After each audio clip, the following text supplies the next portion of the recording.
ओम गणेश हर हर महादेव। ओम नमः शिवाय। श्रावण मास का महात्म्य जिसका पहला अध्याय है, उसमें ईश्वर सनत कुमार संवाद में श्रावण मास के महात्म्य का वर्णन है, वह आज मैं आपको श्रवण करवाऊंगा। अगर आपको यह विषय वीडियो पसंद आए तो लाइक करें, शेयर करें, चैनल पर नए हो तो सब्सक्राइब अवश्य कीजिएगा। तो चलिए शुरू करते हैं। शौनक ऋषि बोले कि हे सुत, हे सुत, हे महाभाग, हे व्यास शिष्य, हे अकल्मष, आपके मुख कमल से अनेक आख्यानों को सुनते हुए हम लोगों की तृप्ति नहीं होती, अपितु फिर सुनने की इच्छा बढ़ती जा रही है। तुला राशि में स्थित सूर्य में कार्तिक मास का महात्म्य, मकर राशिगत सूर्य में माघ मास का महात्म्य और मेष राशिगत सूर्य में वैशाख मास का महात्म्य, और इसके साथ उन मासों के जो भी धर्म है उन्हें आपने भली भांति कह दिया। यदि आपके मत में इनसे भी अधिक या इनसे भी ज्यादा विशेष महिमामयी कोई मास हो तो, तथा भगवत प्रिय हो, कोई धर्म हो, तो उसे आप अवश्य कहिए, जिसे सुनकर कुछ अन्य सुनने की हमारी इच्छा ही कभी ना हो। वक्ता को श्रद्धालु श्रोता के समक्ष कुछ भी छिपाना नहीं चाहिए।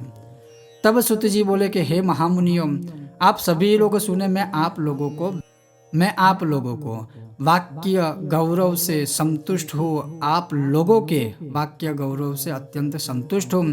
आप लोगों के समक्ष कुछ भी गोपनीय मेरे लिए नहीं है। दंभ रहित होना, आस्तिकता, शठता का परित्याग, उत्तम भक्ति सुनने की इच्छा, विनम्रता, ब्राह्मणों के प्रति भक्ति परायणता, सुशीलता, मन की स्थिरता, पवित्रता, तपस्विता और अनुसूया, ये श्रोतों के 12 गुण बताए हैं। वे सभी आप लोगों में विद्यमान है। अतः मैं आप लोगों पर प्रसन्न होकर उस तत्व का वर्णन करता हूँ। एक समय प्रतिभाशाली सनत कुमार ने धर्म को जानने की इच्छा से परम भक्ति से युक्त होकर विनम्रता पूर्वक ईश्वर अर्थात भगवान शिव से पूछा। सनत कुमार बोले कि योगियों के द्वारा आराधनीय चरण कमल वाले हे देवदेव, हे महादेव, हमने आपसे अनेक व्रतों का तथा बहु प्रकार के धर्मों का श्रवण किया है, फिर भी हम लोगों के मन में सुनने की एक अभिलाषा है।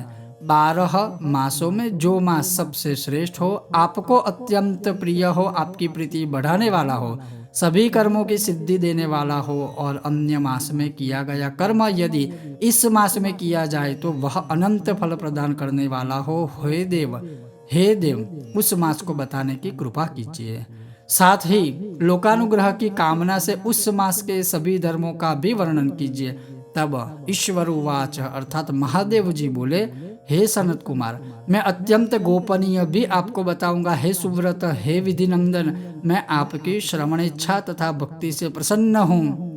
12 मासों में श्रावण मास मुझे अत्यंत प्रिय है। इसका महात्म्य सुनने योग्य है, अतः इसे श्रावण कहा जाता है, जिसमें सबसे ज्यादा सर्वस्थित श्रवण किया जाता है। इस मास में श्रवण नक्षत्र युक्त पूर्णिमा होती है और इसी कारण से भी इसे श्रावण कहा जाता है। इसके महात्म्य के श्रवण मात्र से यह सिद्धि प्रदान करने वाला होता है, इसलिए भी यह श्रावण संज्ञा वाला है। निर्मलता गुण के कारण यह आकाश के सदृश है, इसलिए नभा कहा जाता है। इस श्रावण मास के धर्मों की गणना करने में इस पृथ्वीलोक में और कौन समर्थ हो सकता है। जिसके फल का संपूर्ण रूप से वर्णन करने के लिए ब्रह्मा जी 4 मुख वाले हुए, जिसके फल की महिमा को देखने के लिए इंद्र 1000 नेत्रों से युक्त हुए, और जिसके फल को कहने के लिए शेषनाग 2000 जिह्वाओं से संपन्न हुए, अधिक कहने से क्या प्रयोजन। इसके महात्म्य को देखने और कहने में कोई भी समर्थ नहीं है। हे मुने, अन्य मास इसकी एक कला को भी प्राप्त नहीं होते हैं। यह सभी व्रतों तथा धर्मों से युक्त है। इस महीने में एक दिन भी ऐसा नहीं है जो व्रत से रहित दिखाई देता हो। इस माह में प्रायः सभी तिथियां व्रत युक्त है। इसके महात्म्य के संदर्भ में मैंने जो कहा है वह केवल प्रशंसा मात्र नहीं है।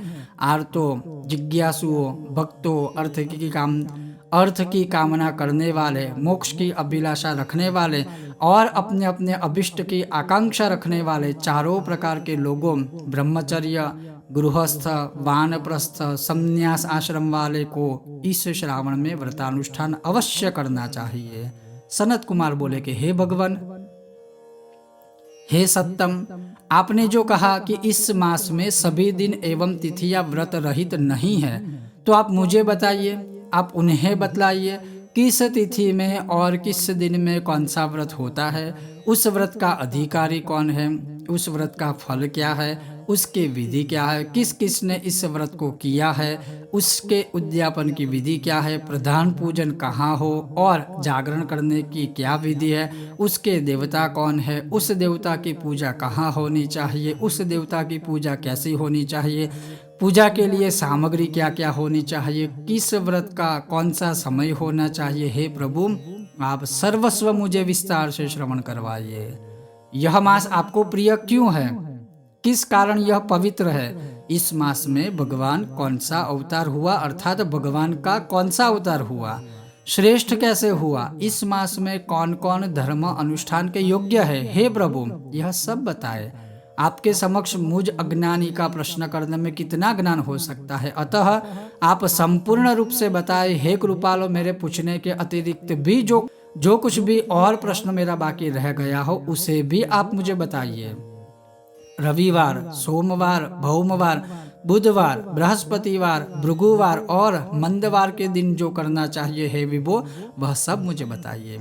आप सबके आदि में आविर्भूत हुए हैं, अतः आपको आदिदेव कहा गया है। जैसे एक की विधि बाधा से अन्य की विधि बाधा होती है, वैसे ही अन्य देवताओं के अल्प देवत्व के कारण आपको महादेव माना गया है। तीनों देवताओं के निवास स्थान पीपल वृक्ष में सबसे ऊपर आपकी स्थिति है।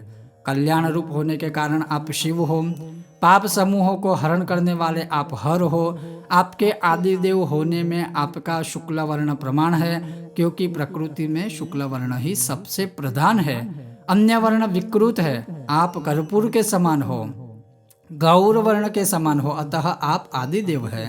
गणपति के अधिष्ठान रूप 4 दल वाले मूलाधार नामक चक्र से, ब्रह्मा जी के अधिष्ठान रूप 6 दल वाले स्वाधिष्ठान नामक चक्र से और विष्णु के अधिष्ठान रूप 10 वाले दल वाले मणिपुर चक्र नामक से भी ऊपर आपके अधिष्ठित होने के कारण आप ब्रह्मा तथा विष्णु के ऊपर स्थित है। यह आपकी प्रधानता को व्यक्त करता है। हे देव, एकमात्र आपकी ही पूजा से पंचायतन पूजा हो जाती है, जो कि दूसरे देवता की पूजा से किसी भी तरह संभव नहीं होती है। आप स्वयं शिव है। आपकी बाई जांघ पर शक्ति स्वरूपा दुर्गा, दाहिनी जांघ पर गणपति, आपके नेत्र में सूर्य तथा हृदय में भक्तराज भगवान श्री हरि विराजमान है। अन्न के ब्रह्मा रूप होने के तथा रस के विष्णु रूप होने के तथा आपके उसका भोक्ता होने के कारण, हे ईशान, आपके श्रेष्ठत्व में किसे संदेह हो सकता है। सबको विरक्त की शिक्षा देने हेतु आप श्मशान में तथा पर्वत पर निवास करते हैं। पुरुष सूक्त में भी जो मंत्र के द्वारा प्रतिपादन किया गया है, ऐसा महर्षियों ने कहा है कि जगत का संहार करने वाले हलाहल को गले में किसने धारण किया, महाप्रलय की कालाग्नि को अपने मस्तक पर धारण करने में कौन समर्थ था, संसार रूप अंधकूप में पतन के हेतु कामदेव को किसने भस्म किया। आप ऐसे हैं कि आपकी महिमा का वर्णन करने में और कौन समर्थ है। एक तुच्छ प्राणी मैं करोड़ों जन्मों में भी आपके प्रभाव का वर्णन नहीं कर सकता, अतः आप मेरे ऊपर कृपा करके मेरे प्रश्नों का उत्तर बताएं और समाधान कीजिए। इस प्रकार से श्री स्कंद पुराण अंतर्गत श्रावण मास महात्म्य का पहला अध्याय है, जो यहाँ पर पूर्ण होता है। बोलो हर हर महादेव। तो यह जो अध्याय है सबसे पहला श्रावण मास के कथा का, जो मैंने आपको श्रवण करवाया, अगर आपको यह विषय वीडियो कथा पसंद आई हो, अवश्य वीडियो को लाइक करें, शेयर करें, चैनल को सब्सक्राइब करें। और हाँ, मैं पूरी कथा पूरे माह में आपको श्रवण करवाता रहूँगा। आप अवश्य हर हर महादेव का नाम लेते रहिए, इस कथा को श्रवण करते रहिए, शेयर करके सबको भी श्रवण करवाते रहिए। ओम गणेश, हर हर महादेव।